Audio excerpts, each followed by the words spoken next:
Hi എല്ലാവർക്കും നമസ്കാരം. ഇന്നത്തെ റെസിപ്പി മുട്ട വെച്ച് വളരെ ഈസി ആയിട്ട് തയ്യാറാക്കി എടുക്കാവുന്ന ഒരു സാൻഡ്വിച്ചിൻ്റെ റെസിപ്പിയാണ്. വളരെ സിമ്പിളാണ്, അതുപോലെ ടേസ്റ്റിയാണ്. അപ്പോൾ എങ്ങനെയാണ് തയ്യാറാക്കുന്നത് നോക്കാം. അതിനുവേണ്ടി ഞാനിവിടെ 2 പുഴുങ്ങിയ മുട്ടയാണ് എടുത്തിരിക്കുന്നത്. അത് ചെറുതായിട്ടൊന്ന് കട്ട് ചെയ്തെടുക്കാം. അപ്പോൾ ഞാനിവിടെ കട്ട് ചെയ്താണ് എടുക്കുന്നത്, അല്ലെങ്കിൽ നമുക്ക് ഗ്രേറ്റർ ഉണ്ടെങ്കിൽ ഗ്രേറ്റർ വെച്ചിട്ട് ചെറുതായിട്ട് ഗ്രേറ്റ് ചെയ്ത് വേണമെങ്കിലും എടുക്കാം. അപ്പം നല്ല ചെറിയ ചെറിയ പീസായിട്ട് ഇതുപോലെ കട്ട് ചെയ്തെടുക്കാം. എന്നിട്ട് നമുക്കിതൊരു വേറൊരു ബൗളിലേക്ക് മാറ്റി കൊടുക്കാം. ഇനി ഇതിനകത്തിലേക്ക് നമുക്ക് കുറച്ച് വെജിറ്റബിൾ അരിഞ്ഞതും കൂടെ ചേർത്ത് കൊടുക്കാം. ആദ്യം ചേർത്ത് കൊടുക്കുന്നത് ക്യാരറ്റ് ചെറുതായിട്ട് അരിഞ്ഞാണ് 1 table spoon, 1 table spoon capsicum അരിഞ്ഞത്, 1 ടേബിൾ സ്പൂൺ കുക്കുംബർ അരിഞ്ഞത്, 1 ടേബിൾ സ്പൂൺ സവാള ചെറുതായിട്ട് അരിഞ്ഞത്, അതിൻ്റെ കൂടെ തന്നെ 2 ടേബിൾ സ്പൂൺ മയണൈസ്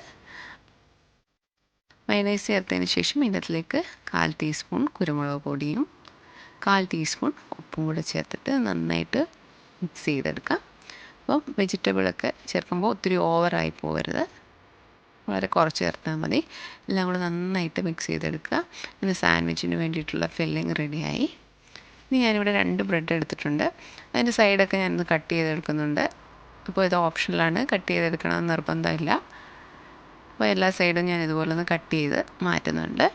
അതിന് ശേഷം നമുക്ക് ഇതിനകത്തിലേക്ക് നമ്മൾ തയ്യാറാക്കി വെച്ചിരിക്കുന്ന സാൻഡ്വിച്ചിൻ്റെ ഫില്ലിംഗ് ഇട്ട് കൊടുക്കാം. ഏകദേശം ഒരു 2 ടേബിൾ സ്പൂൺ ഫില്ലിംഗ് വേണ്ടി വരും ഒരു സാൻഡ്വിച്ച് തയ്യാറാക്കാനായിട്ട്.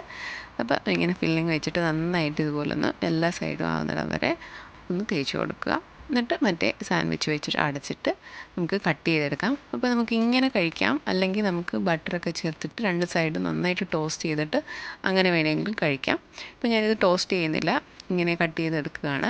വളരെ സിമ്പിളാണ്, അതുപോലെ ടേസ്റ്റിയാണ്. വളരെ എളുപ്പത്തിൽ തയ്യാറാക്കിയെടുക്കാം. അപ്പോൾ എല്ലാവരും ട്രൈ ചെയ്ത് നോക്കുക. പുതിയ നല്ല റെസിപ്പി ആയിട്ട് കാണാം. താങ്ക്